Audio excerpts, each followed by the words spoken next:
Muraho neza nongeye kubasuhuza mbifuriza amahoro y'Imana n'imigisha.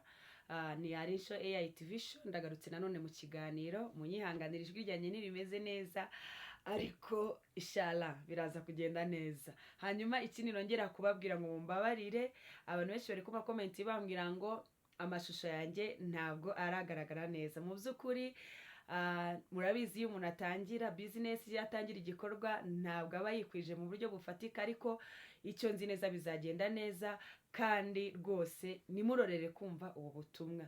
Yego amashusho ndabizi hari igihe azagenda neza. Rero nongeye kugaruka mu kiganiro uyu munsi, nje kuganira nanone namwe ku kiganiro kivuga amakosa akunze gukorwa n'abantu bafite imyaka hagati ya 30 na 40 kandi agira ingaruka ku muryango ndetse no ku ngo zabo. Uyu munsi rero nicyo kiganiro nje kugira ngo tuvugeho. Mu by'ukuri abantu benshi bari gusenya ingo, abantu benshi imiryango yabo iri gusenyuka. Mu by'ukuri ikiri kuyisenyura suko bagikora n'urwango, ahubwo rimwe na rimwe usanga babikora batabizi. Bityo rero ugasanga amakosa matoya bagenda bakora mu ngo niyo agiye abasenyura imiryango. Uko ugenda ukora agakosa gato gatoya bigenda bikura buhoro buhoro, ugasanga umuryango urasenyutse. Murakoze cyane rero. Ni Arisho AI TV show, niwagirwe gukora subscribe wowe turayikora ndetse urayikinge, uze no gusharinga ubutumwa, nawe ntiwibagirwe gutera comment kuri iki kiganiro. Uyu munsi ngiye kubabwira amakosa 5 akorwa n'abantu bari hagati y'imyaka 30 na 40, bityo ayo makosa agatuma imiryango yabo isenyuka. Karibu rero dutangire. Ikosa rya mbere ni ukubura communication, miscommunication. Kuvuga ngo iyo hatabayeho communication ihagije mu muryango, icyo kintu gisenya umuryango. Mu by'ukuri kutaganira, guhishanya ndetse hakiyongeraho kuvuga nabi imbere y'abana. Mu by'ukuri iryo ni ikosa rikomeye cyane. Twibukiranye, hari ibiganiro nagiye ntambutsa kuri iyi channel yanjye bivuga ngo ntukabwire nabi umuntu imbere y'umwana, kubera ko abana bigira ku byo dukora, ntabwo bashobora kwigira ku byo tubabwira. Ibyo babwira babisigaho, ariko ibyo ukora babibona barabikurikiza. Rero iryo ni ikosa rya mbere. Mu by'ukuri tujye tuganira n'imiryango yacu, kuko umuryango utaganiriye ugenda upfa buhoro buhoro. Ikosa rya kabiri rero, gushyira akazi imbere, ugashyira akazi imbere ukibagirwa iki? Umuryango. Mu by'ukuri hari igihe usanga abantu ngo bari busy bafite ibintu bakora. Yego nibyo, kuko turi mu myaka yo gukora. Imyaka hagati ya 30 ndetse na 40 ni imyaka yo gushakisha ibizagutunga igihe uzaba udagifite imbaraga, ibizatunga abana cyangwa se bizatunga umuryango mu gihe uzaba utagifite ubushobozi bwo gukora cyane. Nibyo, ariko kuba busy mu kazi ntabwo ari ibintu byiza. Kutagirira umwanya umuryango ngo mushaka igihe cyo kwicara muganire ntabwo ari ikintu cyiza, kuko kiri mu bintu bigenda bisenya umuryango. Rimwe na rimwe usanga ibyo bintu hari ahantu bihurira nuko abana bacu batora imico mibi bakuye kuri za televiziyo, za telefone, ndetse iyo mico bakayikurana kuko nta yindi mico babona. Mu by'ukuri ibyo ni ibintu bitari byiza. Ngira ngo uyu munsi twongere twisuzume. Mu by'ukuri amafaranga ni meza, ni n'ingenzi muri ubu buzima. Ewana ngo kubaho nta mafaranga biragoye cyane. Nibyo, ariko mbere na mbere umuryango, hanyuma n'amafaranga aje gusapotinga wa muryango. Ese nushaka amafaranga, ayo mafaranga akaba menshi pe akanagwira, ariko abo uri kuyashakira barangiritse, ndumva nta nyungu zaba zirimo. Murakoze cyane. Reka tujye ku kintu cya gatatu. Ikintu cya gatatu ni ukutagira discipline mu muryango. Mu by'ukuri umuryango ukwiriye kubaho ufite discipline. Hagomba kuba amategeko agenga umuryango, hagomba kubaho imvugo zigenga umuryango, hagomba kubaho amasaha agenga umuryango kuba uri mu rugo. Ibyo ni ibintu ugomba gushyiraho wowe mubyeyi w'umupapa cyangwa se umumama, bigashobora kumanaginga urugo rwawe.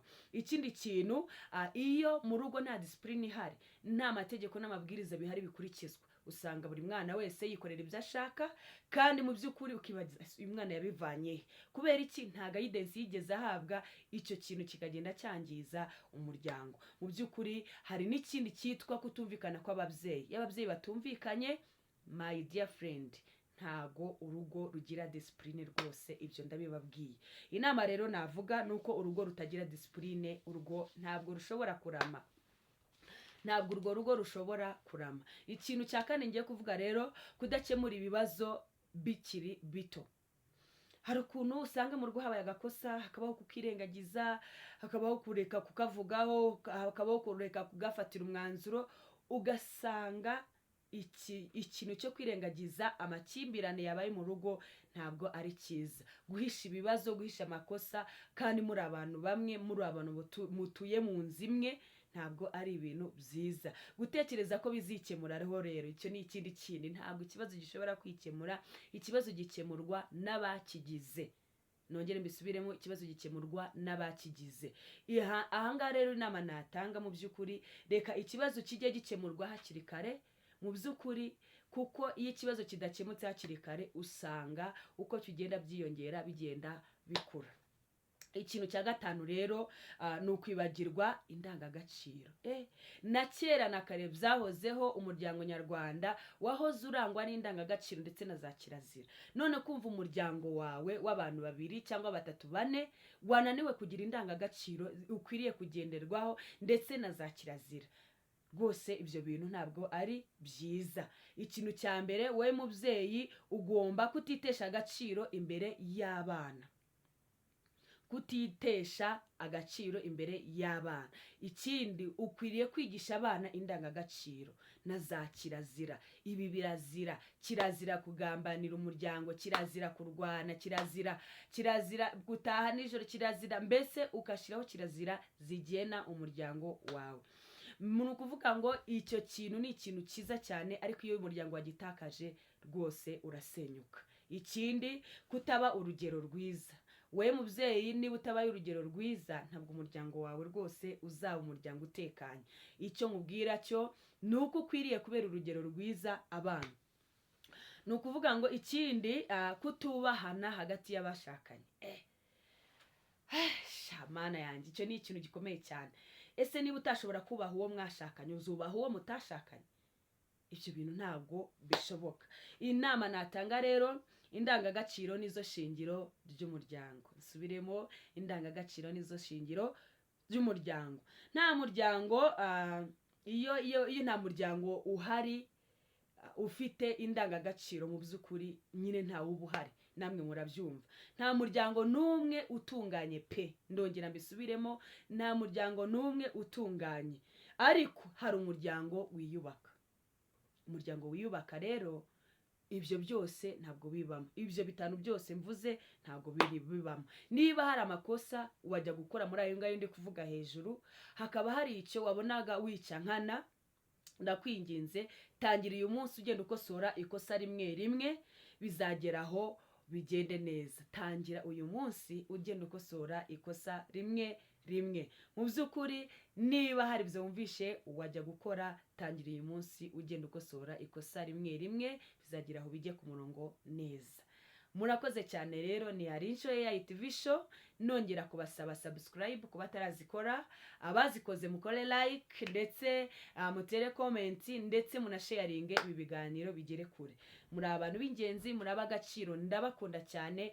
Aho ngeze nimwe bwo mbikesha. Imana yo mu ijuru ibaho umugisha. Shiraho comment yawe. Ese wowe urumva ikosa ubona rikunze gukorwa mu muryango ari irihe?